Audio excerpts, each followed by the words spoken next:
halal itu biasanya lebih berdampak kepada rohani,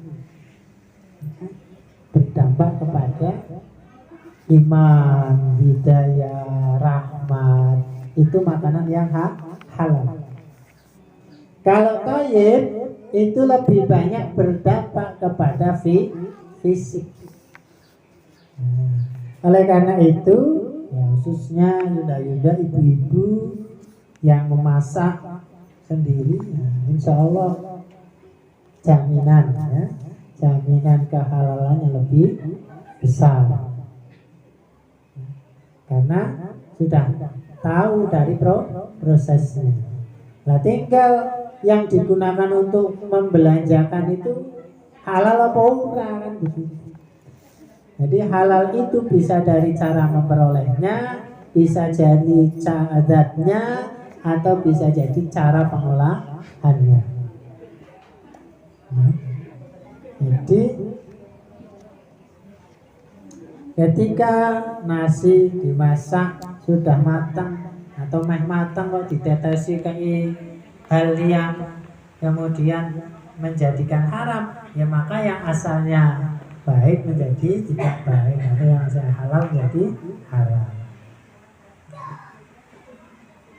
Ya, jadi yang ketiga tadi itu berkaitan dengan makanan yang kita makan harus halal dan thayyib.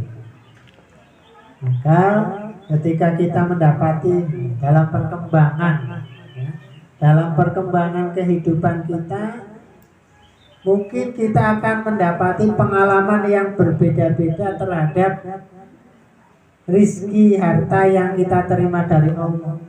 Ya. Ada yang secara nominal mungkin sedikit, tapi cukup orang entek. Ya, orang tahu loro keluarganya, anaknya orang beli, bahasa kita ya. Terus pokoknya gampangannya penang kabeh. Ada yang secara nominal mungkin banyak, tapi kok ora cukup.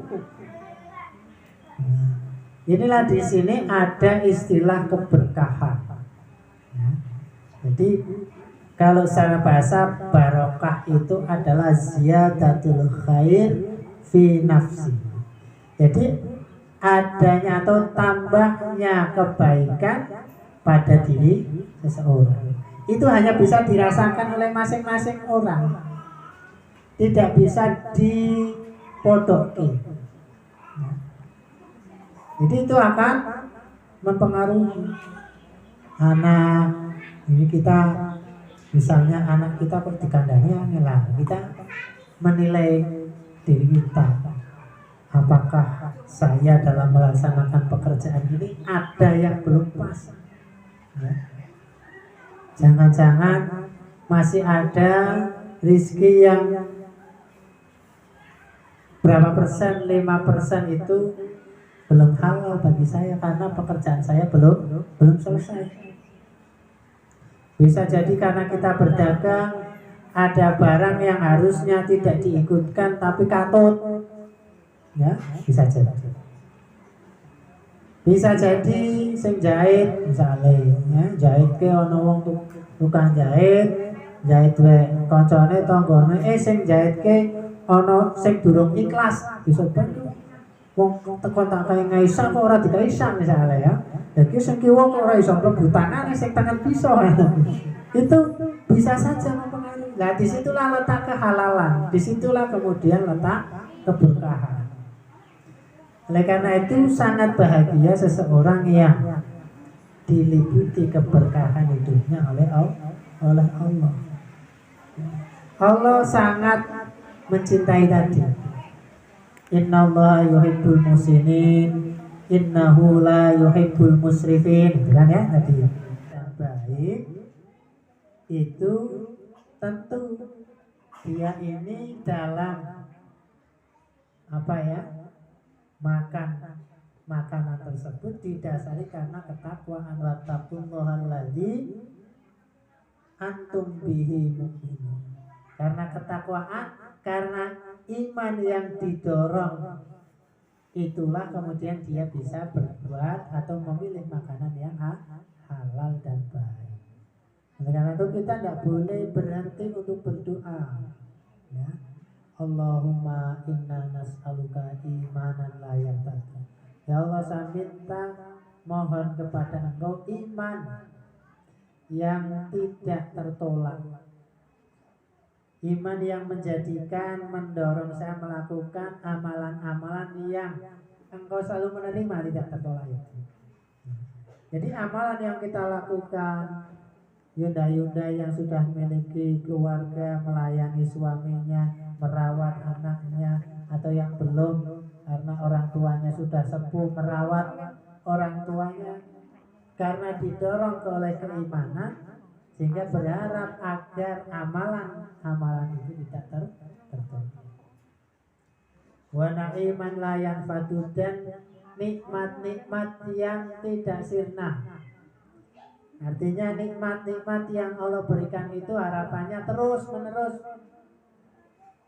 Wa murafaqata Muhammadin fi a'la jannatil khuldi, dan meminta agar besok berdampingan, berdekatan dengan Nabi di a'la jannatil khuldi, di surga yang paling tinggi. A'la itu paling baik, paling tinggi.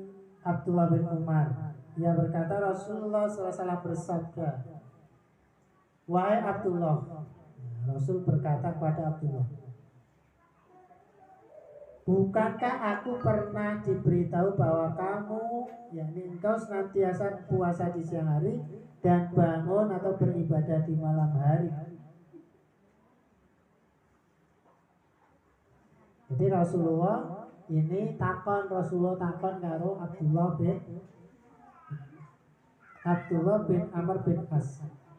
Rasulullah mendengar Abdullah bin Amr bin As ini kalau siang hari poso, kalau malam bangun. Abdullah aku menjawab, benar wahai Rasulullah.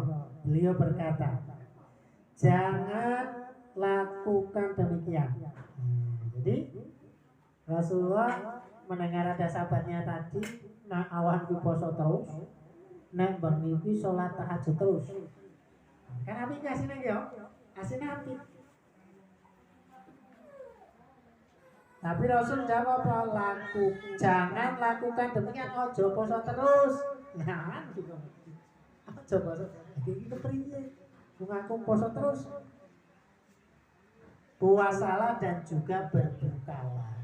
Artinya itu amalan-amalan itu baik, ya, jika dilakukan sesuai dengan porsinya. Makan minum itu baik, larangannya jangan berlebih. Yang kelima, penularan penyakit merupakan salah satu sistem yang ditetapkan Allah. Karenanya pula manusia disarankan untuk menghindari, menjaga diri dari ketertularan itu. Di sini Muhammadiyah memahami bahwa penyakit itu ya dapat menular, ya, termasuk COVID itu ya dapat tersebar. Karena apa? Karena itu sunatullah. Kewajiban kita adalah apa? Ya berusaha untuk menghindari, menjaga diri agar kita tidak tertular. Maka ketika menjenguk di rumah sakit, dia pancen orang kena susu itu, alasannya itu nilai sedulure loro kuwi aja susu. Datang kemudian menanyakan kabarnya, bre kondisi wis tambah sehat kok. Nah, jadi pertanyaan kita pun harus positif. Ketika menemukan saiki kok mulai tambah lemu ke ora tau kata, itu kok tambah seger kene kau terus istirahat terus. Nah, itu juga akan mempengaruhi kesehatan orang yang kita jenguk. Ini sering tambah penak koyono ya. Jadi pilihan jawabannya itu adalah jawaban positif. Oh, aku tambah pegel kan aku perasaannya sampean rodo. Jadi hal-hal seperti itu yang kita tularkan kepada orang yang kita jenuh. Lalu kita mendoakan, ya. Yang kita jenuh kita doakan. Nah, doanya ya monggo sabisane. Banyak redaksi doa, Allahumma rabban nasi adibil ba'sa isfi, sebutkan namanya. Ya. Ibu, bapak, sopo, isfi, sopo. Kalau dicontohkan oleh Nabi, nek sing lara wetenge kalau di iman. Itu contohnya. Isfi siapa? Wa anta syafi la syifa illa syifauka wala yughadiru saqama, atau yang lain.